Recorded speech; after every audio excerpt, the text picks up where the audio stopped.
Today on Empowering Workplaces, we are talking about my favorite topic in the whole world, the future of work, with the fabulous Al Adamson, author of the Future of Work Study and the creator of a new platform called My Future of Work.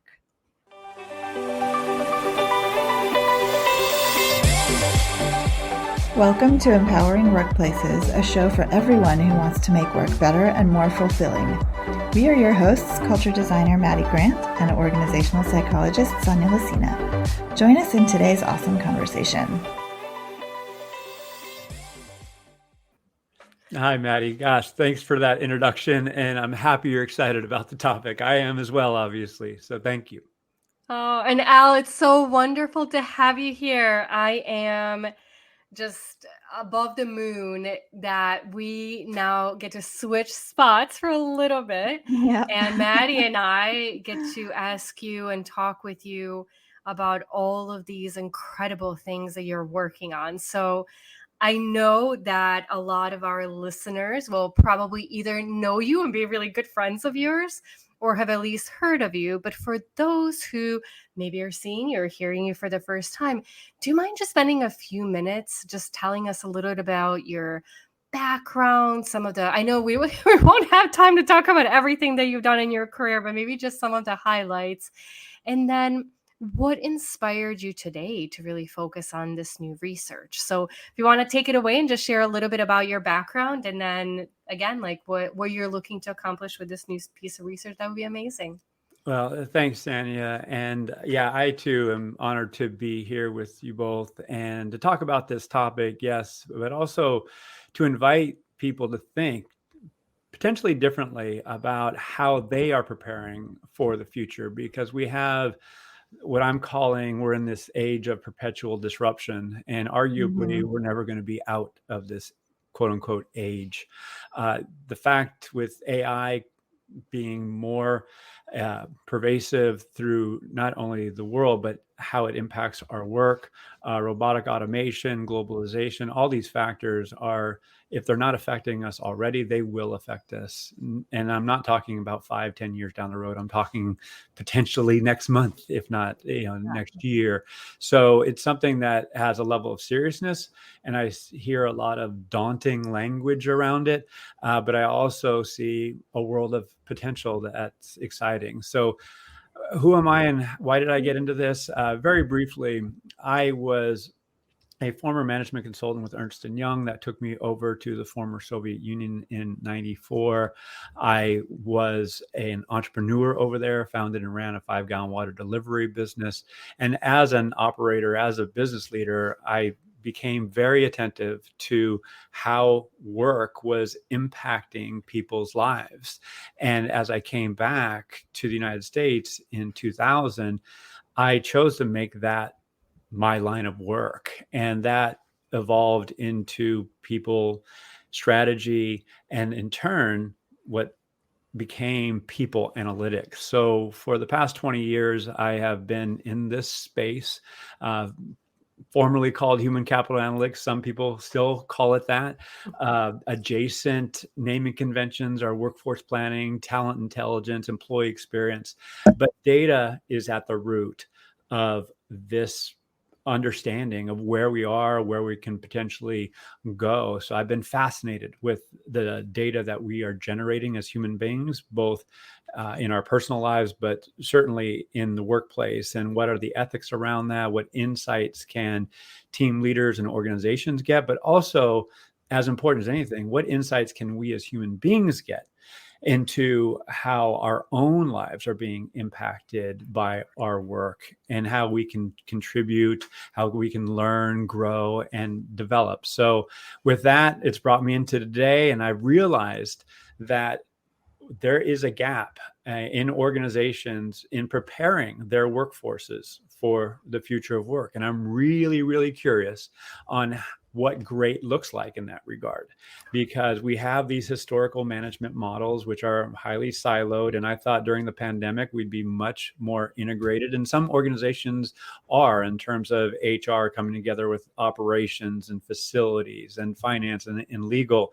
But we still have in most organizations a long way to go where we have better governance, we have better insight, we have the better means in which to consume that insight and make wise decisions, not only on behalf of the organization, but on behalf of the individuals within it. And that relates to diversity, equity, and inclusion.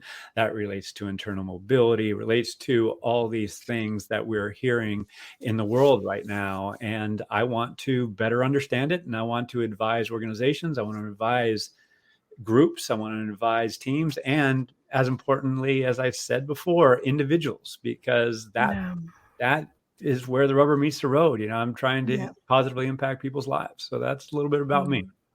And I can't wait to read your research, because I think everything you're saying, we're living in such a complex time. And I was just having a conversation with somebody earlier today that was talking about some articles he was reading about mental health and athletes. And he was particularly mentioning tennis players. And I said, I wonder if it's because mental health was not something that we talked about as much before, but now it's something that people can share more openly. And he was saying, that could be it too. But I also wonder, like, visibility of information and social media and different kinds of pressures. And so I think there's so many potential things that are intertwined that makes all of this so complex. But I think the only way that we'll be able to guide it and help both individuals and organizations is through that research, and in a way, like, iteratively try to understand it. And as the world around us changes, understand how all these things impact each other. Because I don't think many of us know that. I don't think many of us know that as individuals, like, what's a cause versus an effect? What did I maybe have inside of me? What's actually new that's impacting me today? So with all of that, I know you mentioned a few different concepts like diversity, equity, inclusion, different operational factors. And I also know that you're still doing the research for this study. So there might be some things that you come up, based on data and your conversations and interviews and surveys that could look a little different. But from your perspective today, what do you see as key future dimensions of future of work? Like, what are some of the main pillars that you're thinking about? Well, right off the bat, I'll just call out that we are in an extreme battle between leaders who are taking action based on what they believe is right, based on their structure of interpretation, their experience, and what the data shows. And I am really intrigued by Anand Giridharadas, who wrote the book The Persuaders, and of course Adam Grant. It was featured in Think Again. Is that the idea historically, and I've been not only drinking the Kool-Aid, I've been making the Kool-Aid for a long time around evidence-based decision making. And the thinking was, to your question, we have this research, we have this insight, and the whole world will consume it, and we will take the appropriate action. Unfortunately, that's not how things work. And so we still have leaders demanding, come back to the workplace. And then it invites the question, for the sake of what? And what does that look like? And I love what John Boudreau talks about, how do we earn the commute?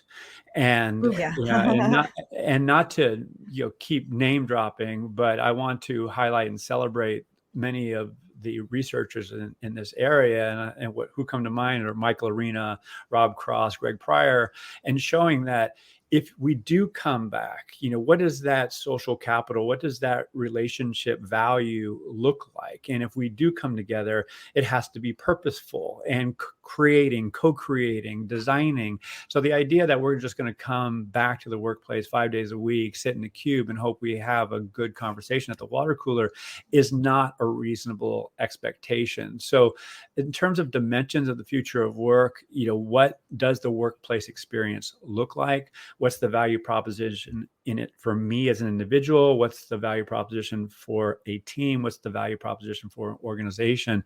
The reality is that the answers are going to differ across industries, across geographies, across job families. So if we don't understand at those levels and we just make a blanket decision, that's irresponsible for all stakeholders.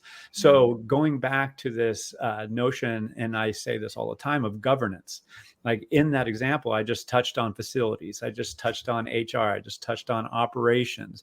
So there's and legal. So there's so many dimensions to consider, and many say, "Al, that's just too complex. I don't want to deal with it. I want the simple answer." And I'm like, there's a difference between simplicity and just laziness and irresponsibility. And so I personally want to embrace the complexity and, yes, make it as clear and understandable as possible. But there are insights and ideas that will emerge that will serve as leading practices that hopefully will guide the future of how organizations are managed. So that's a very ambitious goal, but that's what I'm going after. I love that. And I think that brings me to some of the data points that we collected for today. I'll go to the question, and I think we'll tie it to your conversations around how organizations are preparing. What do they feel like is their responsibility? And again, the wanting to do something simple, but maybe in a world that's, everything but at this point. So the first question that we asked, so this is to a panel of Question Pro survey participants around the United States in particular in this case. So the first question was, are you more excited or nervous about how the nature of work will change in the future? And what was fun for me to see is that actually over half of the people, so around 52%, said they're either extremely excited or somewhat excited. So there is, we talk about AI, we talk about these disruptions, we talk about, are they going to enhance our work and we'll get to do things that we love? Are they going to take our jobs? And it sounds like about half the people really believe that something good is ahead of us. But then when we looked, and on the other spectrum, there were almost a quarter, 22% of people that said that they're either somewhat nervous or extremely nervous. And so, of course, we gathered just this high level data. And so now my mind, and maybe Al, this is for future studies, is that, could these questions very much vary depending on what organization somebody works for, how they're preparing them, or what kind of profession they're in? But we see that there is this mix, that there's not this like very unanimous, I'm excited, or a very unanimous, I'm terrified of what's happening. When you saw that data, what are some of the things that jumped out at you based on the conversations you've been having so far? Exactly what you cited is that in some job families, there is justifiably going to be great excitement and opportunity. In others, there's going to be a daunting reality that's going to come on very soon where the work that I'm doing currently is going to be automated. AI is going to do it, or it's going to be outsourced, or something drastic is going to change. And that in turn is going to make me think, well, can I make a living doing what I'm doing currently? And I believe, and this is my working hypothesis, that AI is going to disrupt work way more than people anticipate. And that means that individuals have to take a proactive approach. They have to take responsibility to prepare themselves for these imminent disruptions. And many people don't. Particularly if you've been in the workforce 10, 20, 30 years, your employer largely has helped you navigate where you're going within that organization. And in some cases, they've elevated your employability so you can actually get a job elsewhere. That isn't the case, certainly not like it was formerly. So now, personally, I'm anxious for a lot of workers out there because I don't believe they know the extent of the disruption that's forthcoming. And I'm literally the last person to be the, jump up and down, sky is falling person. I'm very pragmatic. I want it to make sense. At the same time, if there are alarm bells ringing, I'm going to go and find out why the alarm is ringing and do what it takes to cut it off. So, we are in this place where things are being disrupted at a faster pace than historically has been the norm. And for better or for worse, that's not going to stop. And that means we as individuals have to learn and adapt faster, and organizations have to learn and adapt faster. So going back to the research that you highlighted, yes, celebrate the changes that are happening that are going to benefit you, where you have line of sight to this job, working, employing you for the next 2-3+ years, but the anxiety, as is highlighted in there, or the lack of enthusiasm rather, is justified. We'll see where it ends up, but that dimensionality that you called out, absolutely spot on. No. So I'll throw out one more data point. I will refrain myself from doing any interpretation and throw it to you and Maddie for your insights right away. I can do it. I did love this question though. So we also asked, again, workers across the United States in our Question Pro panel, who do you think has the ownership to prepare you to adapt to the changes in your work? Without interpretation, 36%, so over a third, said, I have the complete ownership. And another 11% said, I have most of the ownership. So just under half the people are saying, this is on me. 22% of people said, my employer and I have about equal ownership. And then there was about a third that said that really my employer has the ownership, either most of the ownership or all of the ownership.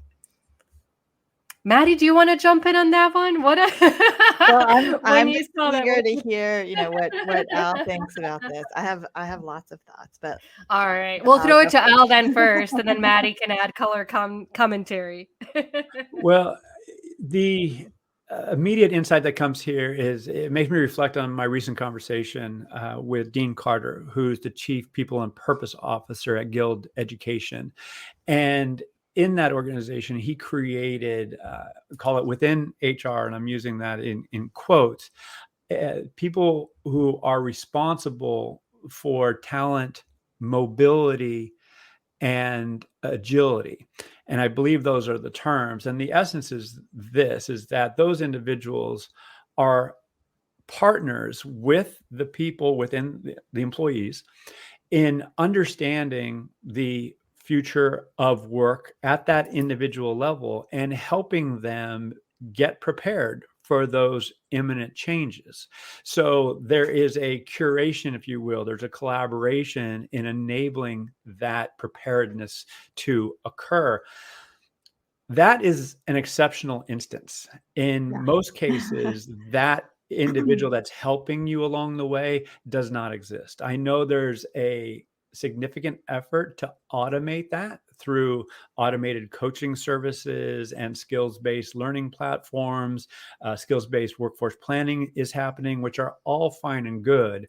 But really to have a collaborative thinking partner to understand how changes are going to happen in a particular role within an organization and how you can in turn take learning programs, collaborate, potentially go external to take a course, because and this is what I love about this as much as anything, is that it's not all about ensuring that person stays with that particular organization.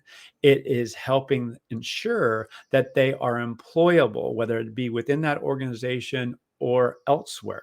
So celebrating the humanity and not having the scarcity mentality about, oh gosh, if we invest in this person and they leave, our investment went, nowhere. It didn't benefit the company. I and many others, Dean Carter among them, strongly disagree. Is that you're building brand, you're building an evangelist putting out in the world, which has this abundance mentality.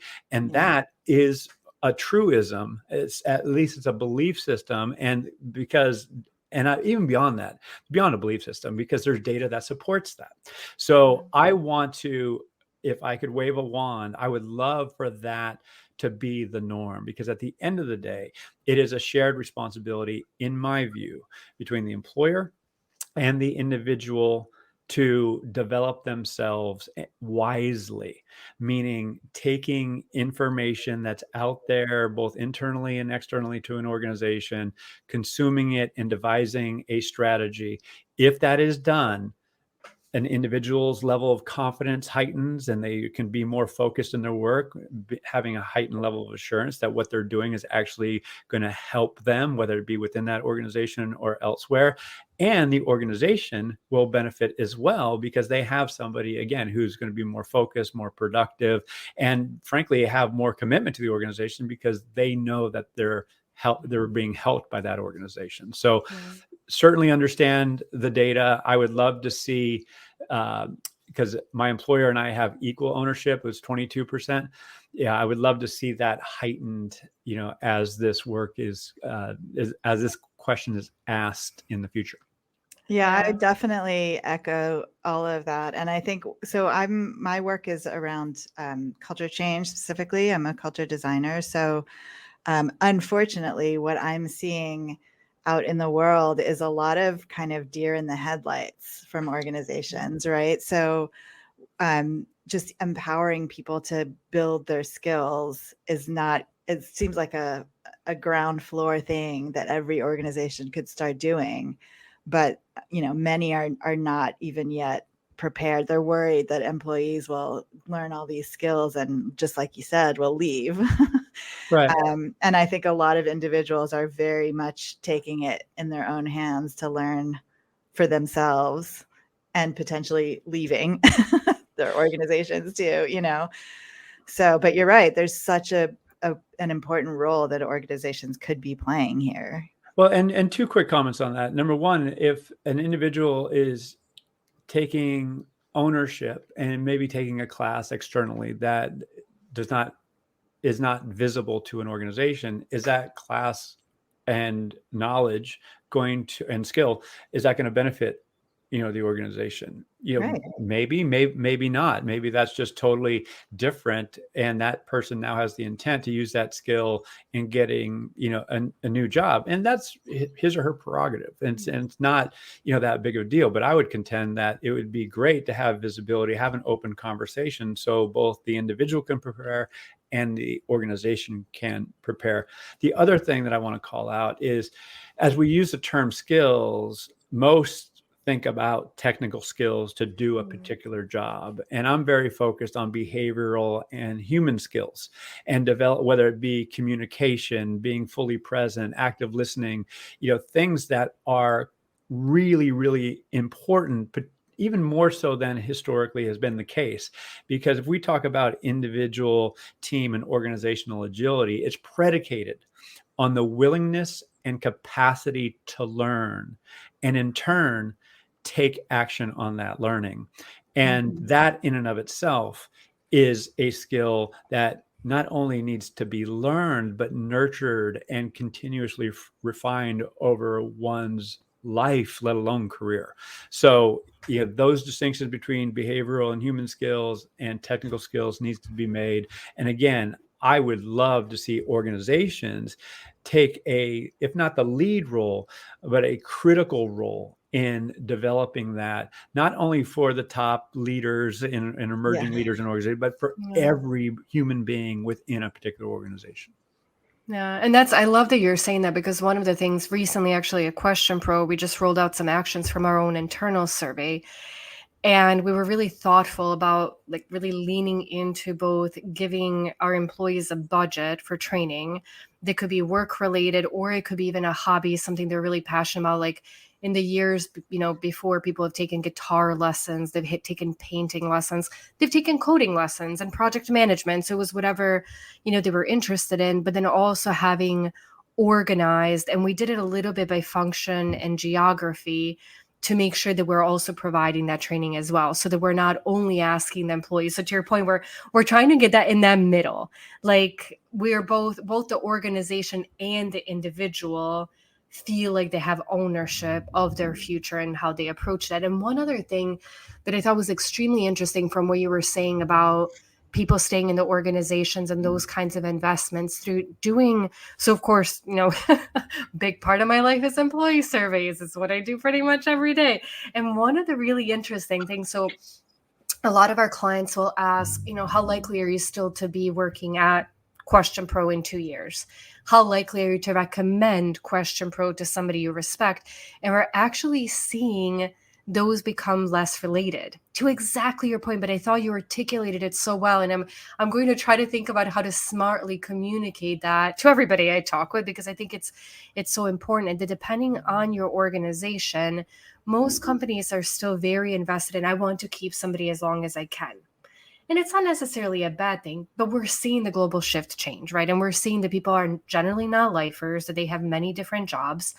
So how do you maybe consciously change that effort a little bit, that even if somebody just wants to go work in a different industry, they want something completely different that your organization might just not be able to offer them, but how important is it that, hey, like, I might not be here forever, but goodness, I would recommend everybody I know to come work here because the time I had here was so brilliant. And I think retention is such a big thing for organizations still, but for them to really be able to look at these different factors and how they relate to each other and how that's changed. I think I just had to highlight that because, like I said, I think about it in my own work on daily basis. And I think you said it you said it so well, what organizations can do to really prepare people for the future, but not be so terrified about what if we lose them, because there are many other positive effects that could happen from that as well.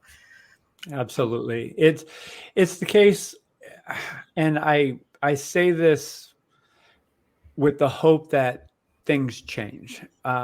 This recent downturn economically saw a great many layoffs, and great many layoffs happen at firms, at companies that historically had great brand reputations from an Yeah. employment brand perspective. And they did horribly in Yeah. terms of how they laid people off, in the communication, in the outplacement, and all this. So the level of trust and loyalty, which comes up a lot, is low in many Yeah. industries and many organizations, because there's this heightened belief that, hey, when push comes to shove, the organization is going to look out for itself. Therefore, I have to look out for myself, and that's going to be the reality as I see it.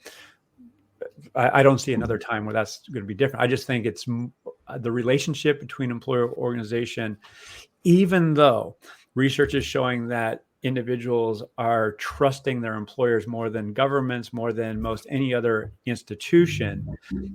It's not higher than how much they trust themselves and how much they trust their family and their community around them. So, who's going to look out for themselves? So this echoes what has long been contended. And I'm thinking about Jim Collins' book, Good to Great. And I know that's 20 plus years old now, but he does talk about forming a personal board of directors. There's a organization that I'm working with called Crew, which effectively does career coaching, and they talk about a similar concept. So for those listening, if you don't have a personal board of directors or a crew looking out for you, I would strongly encourage you to formalize that and not only have these ad hoc relationships, but have a diverse group who can give you financial advice, who can give you career advice, who can help you think about these future disruptions and how you won't be victimized by them, but how you can Mhm. actually leverage many of these changes and create the future that you desire. And that takes a disciplined new approach in many cases. And thus my new platform, My Future of Work. And I'm not going to go into that right now, but that is meeting that demand, how to consciously craft, one's career. And if that takes hold, both conceptually and as a process and product, then hopefully good things will happen. Yeah, and I would love to talk a little bit more about my future work. And I think that, as we start to wrap up, I feel like I have a million more things I want to ask you. But some of the things that you already talked about, we touched on, but maybe if there's a few more we wanted to highlight. So there's a lot of organizations can do when it comes to looking at future work. What are maybe some specific thoughtful approaches that you would recommend, or how do you think some operating models can maybe be adjusted to really match the more current times or the changes ahead?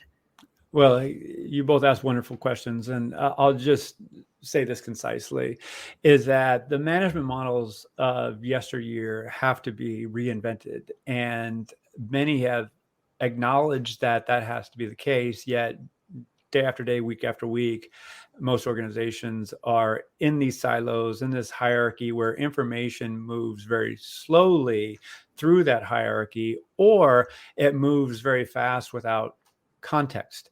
And so how do you create both context and speed? So what I'm interested in having organizations have management models that are at speed, at scale, and happen in a sustainable way. And at the end, they target specific actions. And if that can happen, that means that there's different governance models in place. In other words, facilities, operations, HR, operations, legal, all these historical silos are actually collaborating, not ad hoc, but in a very systematic, disciplined way. And when I say that, yeah, I can feel the body language or see the body language and kind of almost feel the tensions like, oh, we don't need another meeting. We don't need that's not what I'm talking about. What I am talking about is a greater integration and understanding of how information is flowing, being proactive with what insight and ideas get elevated so it gets to the right people at the right time. So decisions can be made and those decisions deployed throughout an organization, again, at speed, at scale, in a sustainable way. Most organizations, admittedly, are not good at that right now. And I'm really curious as to the barriers to getting better and as well as the enablers to getting better. And if we wave a wand and we're at the ideal future state in many of these organizations, what does that look like?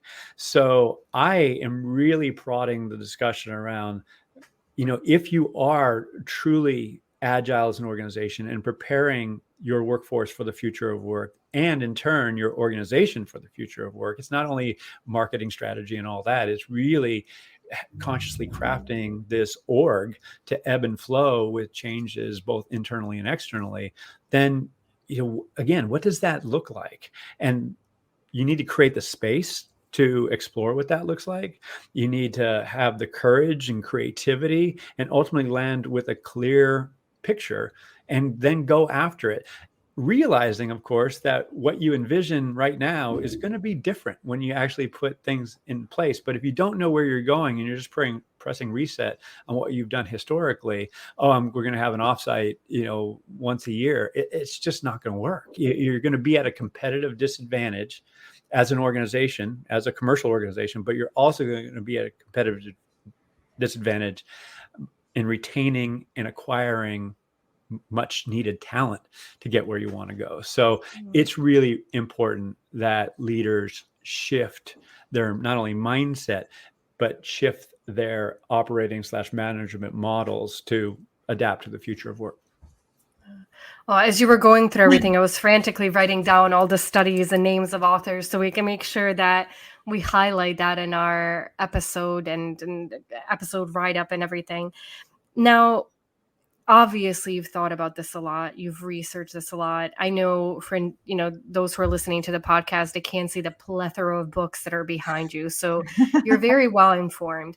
You've taken all that energy or a lot of that energy to put it into My Future Work.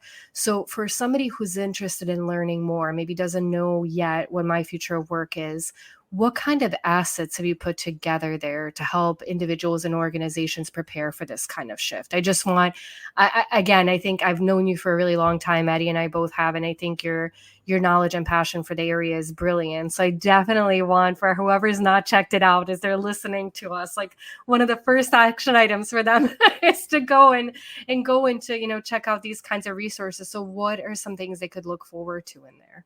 Well, thank you for that tee-up. And so My Future of Work is a passion project. It aligns with my purpose. And it came to me because I realized that many of the people that I have interviewed over the years that have been kind enough to speak at my conference, the People on LinkedIn Future of Work conference, the audience is way beyond HR. It's for all human beings. And I also realized that there is a gap in the market for individuals and teams to learn about future impacts. Yes, you can watch YouTube videos and read articles, but have a collaborative experience to understand in this particular job family, how are we going to get disrupted, and how can we plan for it better? So for individuals, there's a value proposition. For teams within organizations, there's a value proposition. And within the app, there is a marketplace for those who are supporting it and help, whether that be coaching platforms, people analytics, workforce planning platforms. So at the end of the day, if you go to myfow.app or myfow.net, either URL will work. You'll be able to learn more, and you'll see some of the extraordinary people that I've been honored to interview and work with over the years, Sanya being one of them. Maddie, got to get you involved here very soon as well. But it's really, hey, I want to learn about where we're going, not just ad hoc, based on these articles, not only alone in my own head, but I do want to connect with others who, again, are in similar industries, similar job families. So I can learn, I can co-create. So we have workshops, we have on-demand experiences, and it's something that I want to make enjoyable for people. So I will say this as I wrap up. I will shamelessly say this is based on an app that I've used for a few years now called Insight Timer. So you go to insighttimer.com, you'll see the experience, and it's effectively Insight Timer for the future of work. And, I hope people enjoy it. So check it out. So Let me know. Thank you, Al, so much. I think this time was just brilliant together. So for anybody that wants to also know about you, know more about the future of work study, what's the best way for them to get in touch? Best way is LinkedIn, Al Adamson, ADAMSEN. I also have a website, aladamson.com. And if reach out, happy to help share resources. We are putting a lot of content. I'm putting a lot of content out in the public domain because I want to give opportunities to those who might not have the resources. Thus, it is a publicly available body of content, and also the app. While it is at a price that is a nominal price of $5.99 a month or $49.99 per year, just because I want people, young people, early career professionals, those in career transition, to be able to afford it. So those are the best ways, and hopefully find my content and what I'm putting out there valuable. Wonderful. Well, thank you so much for coming on the podcast with us today. This was really great, and can't wait to dig into all of your stuff some more. Well, thank you both for having me. It's a true honor, and it's fun to talk with you anytime. Thanks, Al. We'll see you soon. Take care. Right. Take care, everybody. In addition to being the Empowering Workplaces host, I'm also the president of Question Pro Workforce, and I wanted to tell you a bit more about it because it so brilliantly aligns with our concept of empowerment. At Question Pro Workforce, we help organizations across the world better connect with their employees. We do this through continuous listening survey technology, as well as sharing our deep knowledge and expertise to help our clients know what questions to ask to most deeply connect with their workforce and take impactful action on data and insights they collect. Learn how Question Pro Workforce can be a great partner on your path to creating a really outstanding employee listening strategy and a remarkable organizational culture at questionpro.com/workforce.